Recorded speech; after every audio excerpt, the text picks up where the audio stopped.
ஒழுக்கமான குடும்பம் என்றாலே அது பிராமண குடும்பத்தை தான் காட்டுவீங்களா? அப்படி என்றால் அது தமிழ்நாட்டில் உள்ள அத்தனை பேருக்குமான ஒரு இழிவுதான் என்று பேட் கேரள் படம் டீசர் குறித்து தன்னுடைய கடுமையான விமர்சனத்தை முன்வைத்துள்ளார் கஸ்தூரி. ட்ரெய்லரில் காட்டப்படுவது பிராமண சமூகம், அதிலும் ஜெயலலிதா மேடம் நெத்தியில் வச்சுட்டு இருப்பாங்களே, அது போலவே நாமம் வச்சுட்டு இருக்கிறாங்க. ஒரு நிமிட ட்ரெய்லரிலேயே இத்தனை குறியீடுகள் இருக்கும்போது இன்னும் எவ்வளவு எல்லாம் வரப்போகுதுன்னு தெரியல. இந்த கதைகளம் படத்துக்கு மிக அவசியமா? முதல்ல இப்படி ஒரு படமே அவசியமா?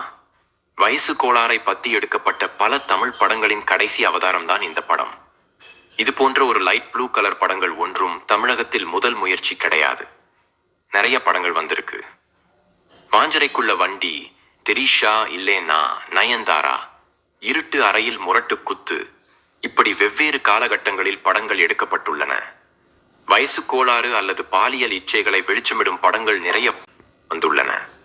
இந்த படம் பெண் உரிமை பற்றி பேசும் அல்ல, வயசு கோளாறை நியாயப்படுத்தக்கூடிய அல்லது வயசு கோளாறை சித்தரிக்கக்கூடிய ஒரு அசட்டு பிசட்டு படம். இந்த படம் பெண்ணுரிமை பற்றியதா?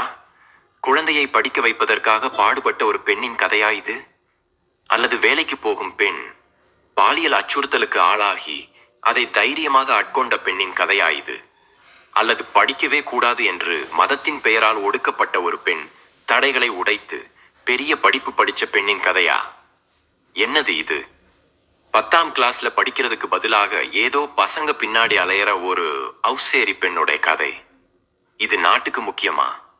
இந்த காட்சி நல்லா இருக்கும் போலையே என்று ரசிக்கும்படியான சீன் ஏதாவது அந்த ட்ரெய்லர்ல இருக்கா? வாந்தி எடுக்கிற காட்சிதான் ஒன்றன் பின் ஒன்றாக வந்தது.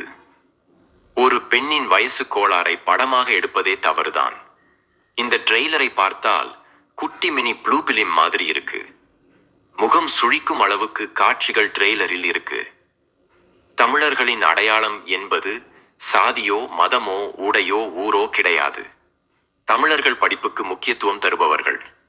எங்கே போனாலும் நன்றாக படிப்பார்கள், நன்றாக இங்கிலீஷ் பேசுவார்கள் என்ற பெயர் தமிழர்களுக்கு உள்ளது. குறிப்பாக தமிழ் பிராமண சமூகத்துக்கு மிக அதிக அளவில் இருக்கிறது. நாட்டில் இருப்பதையெல்லாம் நீங்க காட்டுறீங்களா? அண்ணா யூனிவர்சிட்டியில் இருக்கிறவங்க சமூகம் என்னன்னு இதுவரை கேள்வி கேட்டு இருக்கீங்களா? ஞானசேகரனோட சாதி என்னன்னு யாராவது ஆராய்ச்சி பண்ணிட்டு இருக்கீங்களா?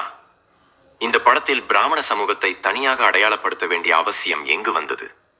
ஆசாரியமான குடும்பத்தை சேர்ந்த பெண் அவுசாரியாக போவதுதான் கதை என்றால், சிறந்த பக்தி மிக்க குடும்பங்கள், சிறந்த ஒழுக்கமிக்க குடும்பங்கள் பிராமண சமூகத்தை தவிர வேறு எங்குமே இல்லை என்று இந்த படத்தின் பெண் டைரக்டர் நினைக்கிறாரா?